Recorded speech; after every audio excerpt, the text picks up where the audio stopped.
Bonsoir, je suis Joseph et merci de nous rejoindre sur RDSUKTV Plateforme. Nous commençons ce soir avec une actualité en développement. N'oubliez pas de s'abonner, partager et aimer pour plus d'informations. RDC-UKTV est votre média de référence pour déchiffrer l'actualité politique, sociale et culturelle en RDC. Avec des analyses percutantes, des enquêtes sur le terrain et des programmes captivants, nous vous informons pour sensibiliser. Notre devise est de déchiffrer, éclairer et s'informer pour mieux s'équiper. L'Afrique figure dans des plans d'investissement d'1 milliard de dollars selon Maritime Review Africa.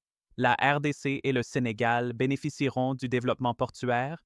Des projets en République démocratique du Congo et au Sénégal figurent dans le plan d'investissement de 2,5 milliards de dollars de DP World pour 2025, visant à étendre son réseau logistique mondial par le développement de grands projets d'infrastructure en Inde, en Afrique, en Amérique du Sud et en Europe.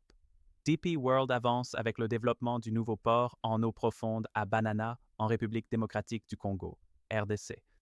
Un projet visant à créer une installation de 450 000 TEU par an sur la côte atlantique de la RDC permettra de réaliser d'importantes économies en coûts et en temps pour le commerce du pays, en attirant davantage d'appels directs de la part de plus grands navires en provenance d'Asie et d'Europe, stimulant ainsi la croissance économique dans toute la région.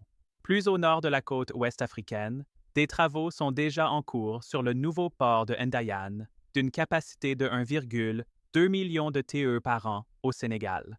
Un investissement initial de 830 millions de dollars est réalisé dans ce projet. D'autres projets incluent l'expansion du quai du port de Pozorja en Équateur, la construction d'une nouvelle terminale à Tuna Tekra dans le Gujarat, sur la côte nord-ouest de l'Inde, ainsi que 2 nouveaux quais pour le transport maritime et une gare ferroviaire pour le centre logistique London Gateway.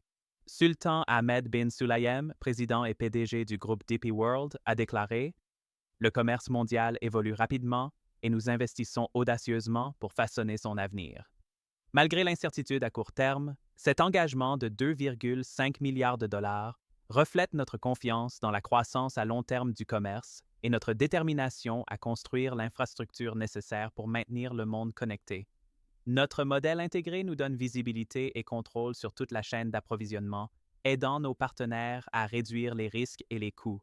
Personne d'autre ne peut offrir cette gamme de capacités et nous sommes fiers de fournir une valeur à long terme aux clients et aux communautés que nous servons, a ajouté Bin Sulayem. Encore une fois, bonsoir, je suis Joseph et merci de nous rejoindre sur RDCUKTV Plateforme. Nous commençons ce soir avec une histoire en développement. N'oubliez pas de s'abonner, de partager et d'aimer pour plus d'informations. RDCUKTV est votre média de référence pour déchiffrer l'actualité politique, sociale et culturelle en RDC. Avec des analyses approfondies, des enquêtes sur le terrain et des programmes engageants, nous vous informons pour sensibiliser.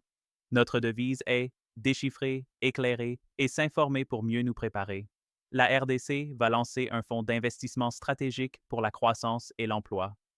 La RDC prévoit un nouveau fonds d'investissement stratégique pour financer l'infrastructure, l'énergie et l'agriculture, stimulant l'emploi, la transparence et la souveraineté nationale. La République démocratique du Congo a franchi une étape vers la création d'un nouveau fonds d'investissement stratégique destiné à mobiliser des financements pour des projets de développement majeurs et à renforcer la souveraineté nationale. Le ministre des Finances, Doudou Fwamba, a présenté le projet de décret vendredi 15 août 2025 lors d'une réunion du Conseil. La proposition sera débattue lors de la prochaine session de l'Assemblée nationale avant de devenir une loi. L'initiative s'aligne avec le programme phare de développement communautaire du président Félix-Antoine Tshisekedi, le PDL 145T, qui vise à améliorer les conditions de vie dans les zones rurales et urbaines. On s'attend à ce que le fonds joue un rôle clé dans le financement de projets soutenant l'inclusion territoriale, la diversification économique et la stratégie de croissance à long terme du gouvernement. Selon le ministère des Finances, le Fonds d'investissement stratégique va mobiliser et structurer des financements innovants pour les infrastructures, l'immobilier, l'énergie, l'agriculture, l'industrie et les technologies émergentes.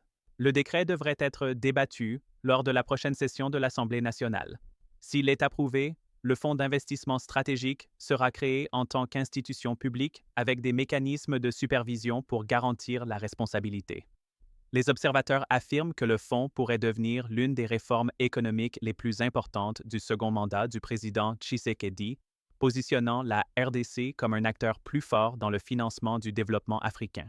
Gérer et améliorer les actifs publics en veillant à leur intégration dans des projets à forte valeur ajoutée, garantir une gouvernance transparente et une responsabilité financière conforme aux normes internationales, promouvoir la co-investissement avec des partenaires nationaux et internationaux pour augmenter la capacité d'investissement, faciliter l'accès aux marchés mondiaux des capitaux et agir comme un levier financier pour la création d'emplois et la croissance du secteur privé.